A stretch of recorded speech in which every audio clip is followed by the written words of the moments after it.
तो अगला जो हमारा टॉपिक है वो है तुल्यता संबंध। तुल्यता संबंध कब होगा आखिर?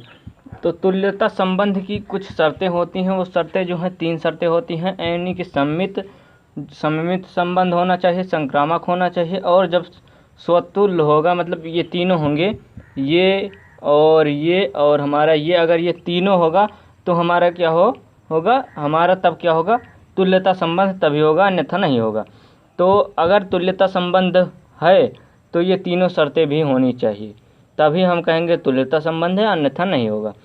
तो ये जो हमारी प्रश्नावली आने वाली है, इसमें जो ज़्यादातर क्वेश्चन पूछे जाएंगे ये हमारे यही पूछे जाएंगे, आखिर सममित कब होगा, संक्रामक क्या होगा, तुल्यता संबंध कब होगा, यही सारे क्वेश्चन इसमें आने हैं, यही सारे क्वेश्चन इसमें आने हैं। तो देखेंगे पहले हम सममित क्या होगा, सममित संबंध। तो सममित संबंध देखो, ए बी 2 अवयव हैं, ठीक, वो हैं बिलोंग टू ए, मतलब ए में उपस्थित हैं। मान लो कोई संबंध है, यहाँ मान लेते हैं कोई भी संबंध मान लो ए संबंध है, और इसमें अवयव हैं ए कॉमा बी कॉमा सी, ठीक। तो क्या कह रहा है, ए बी जो है वो क्या है, ए में उपस्थित है, ऐसा है कि नहीं है, ये उपस्थित है, ठीक, ए में जो है उपस्थित है, बिलोंग का मतलब होता है उपस्थित है। ए कामा बी जो है वो ए में क्या है, उपस्थित है, ए में ए और बी है।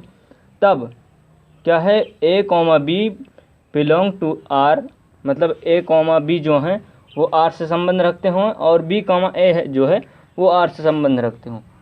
इसको हम क्या कहेंगे, फिर हम कहेंगे ये सममित है। जब अगर जैसे हम इसे अगर लिखना चाहें तो इस तरह से लिख सकते हैं कि किस तरह से, यहाँ पर मैं लिख दे रहा हूँ कि ए का संबंध बी से होना चाहिए, और बी का जो संबंध है वो क्या होना चाहिए, ए से संबंध होना चाहिए। इस तरह से भी हम लिख सकते हैं। इसका मतलब यही होगा कि जो ए का संबंध है वो बी से होना जो है, और वही बी का संबंध जो है ए से होना चाहिए। ऐसा अगर हो रहा है तो क्या है, वो सममित होगा, अन्यथा नहीं होगा, ऐसा होना चाहिए। हम इस तरह से भी लिख सकते हैं इस स्टेटमेंट को, ठीक।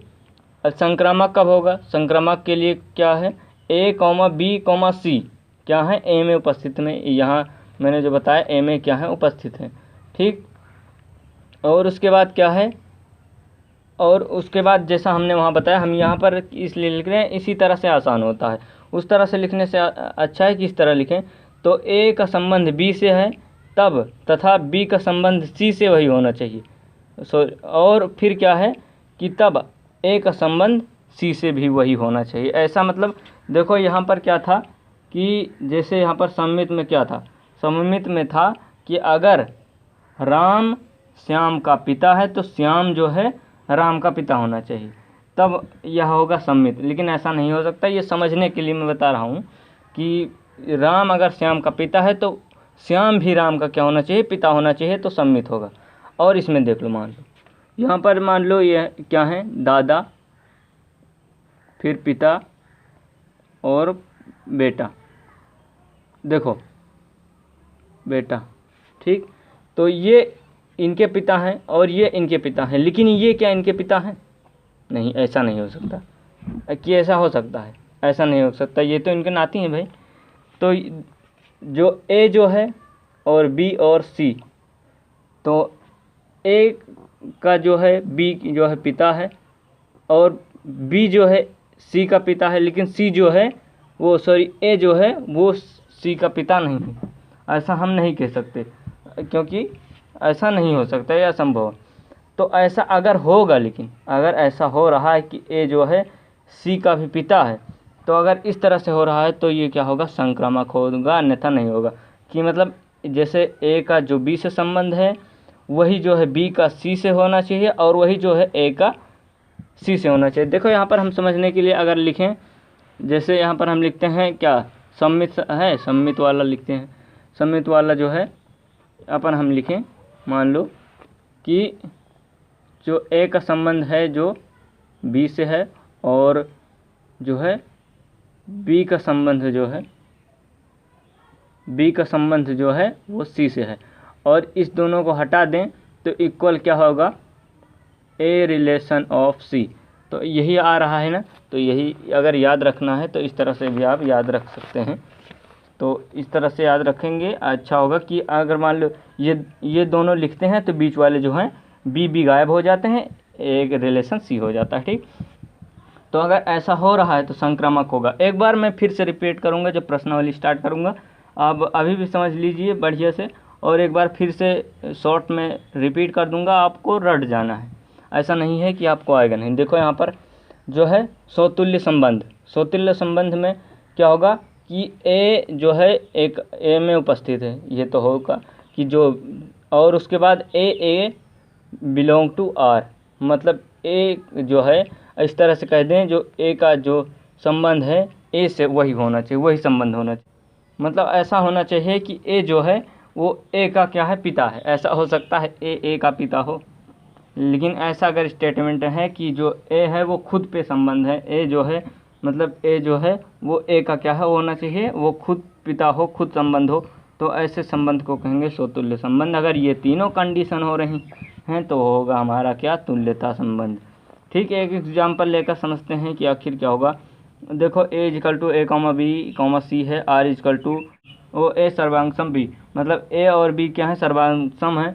तो देखो अब देखेंगे सोतुल्य संबंध है क्या। देखो सर्वांगसम मतलब होता है सर्व अंग, सर्व अंग और सम, सब जो अंग हैं जो समान है। मान लो ये अगर इतना बड़ा है, इसकी भी साइज वही हो और इसकी भी साइज वही हो, जितना अंश का कोण इसका, जितना अंश का कोण इसका, जितना, ये तीनों हैं। तो ए मान लो ये है, बी ये है, सी ये है। ठीक, तो तीनों क्या है, एकदम सेम हो। अगर इसको यहाँ पर उठाकर धर दें तो मान लो समझ लो हम यहाँ पर हम धर दिए, फिर भी क्या हो, सेम उस ये जो आकार है इस आकार को इस आकार पे अगर रख दें तो क्या हो, वो समाहित हो जाए, ऐसा दिखाई ना दे। ठीक, मतलब जो हाइट है, लंबाई है, हर एक चीज़ समान हो, सर्व अंग सम, सब अंग जो हैं वो समान होने चाहिए। ठीक, तो इसमें सोतुल्य है क्या, देखो सोतुल्य देखने के लिए अब ए जो है वो ए खुद सर्वांगसम है कि नहीं, ऐसा है कि नहीं है, हाँ ये है। तो क्या होगा, इस पर हम क्या लिखेंगे, अब अगर मान लो है तो है ना, तो लिखेंगे स्वतुल्य संबंध है। ठीक, और ए जो है ए में उपस्थित है कि नहीं है, ये ए में उपस्थित है, हाँ ये हो गया। और सममित, सममित देखो जैसे मान लो ए ये है, बी ये है, सी ये है, डी ये। ठीक, डी की ज़रूरत पड़ेगी इसलिए हम मान लिए हैं। और देखो ए जो है, अब यहाँ पर हमें ये संबंध नहीं, इसको हम क्या पढ़ेंगे, सर्वांगसम। ठीक, यहाँ पर संबंध जो हमारा वो सर्वांगसम में दिया है तो हमें सर्वांगसम पढ़ना है। ठीक, ए जो है बी पर सर्वांगसम है और बी जो है ए का सर्वांगसम है, ऐसा है कि नहीं है, ये जो है हमारे ये क्या है, सेम है। तो ए जो बी हैं, ए बी दोनों ए और बी सर्वांगसम हैं, और बी और सी जो हैं वो भी सर्वांगसम हैं। तो ये क्या होगा, ये हमारा क्या है, सममित संबंध है। ठीक, सममित संबंध है। अब हम देखेंगे कि संक्रामक देखो, तो यहाँ पर ए जो है बी पर सर्वांगसम है, बी जो है सी पर सर्वांगसम है, तब जो है ए सी पर भी सर्वांगसम होना होगा। तो ऐसा है कि नहीं है, हाँ है। जैसे हम यहाँ पर 3 त्रिभुज लेते हैं 1 2 3 और 3 सर्वांगसम है, ए बी पर सर्वांगसम है और बी जो है सी पर सर्वांगसम है, तो सी जो है ए पर भी तो सर्वांगसम होगा, ऐसा होगा ना। तीनों जो अगर समान है तो तीनों सर्वांगसम होंगे कि नहीं होंगे, अगर तीनों समान है तो तीनों क्या है, सर्वांगसम है। तीनों को अगर हम एक जगह मान लो, ये तीनों जो हैं हम उठा करके रख दिए, ठीक, तो ये तीनों क्या है, एक पर समाहित हो जाए तो तीनों सर्वांगसम है एक दूसरे के, तो क्या है, ये संक्रामक है, संक्रामक संबंध है। और तीनों स्टेटमेंट फॉलो कर रही हैं, यहाँ पर देखा जाए तो तीनों कथन फॉलो कर रहा है कि सममित भी है, संक्रामक भी है, स्वतुल्य भी है, तीनों है अगर, तो यह क्या है, तुल्यता संबंध है। अतः यह तुल्यता संबंध है। ठीक इसी तरह से हमें क्या करना है, गेस करना है। इसी तरह से सारे क्वेश्चन लेंगे प्रश्नावली 1 में।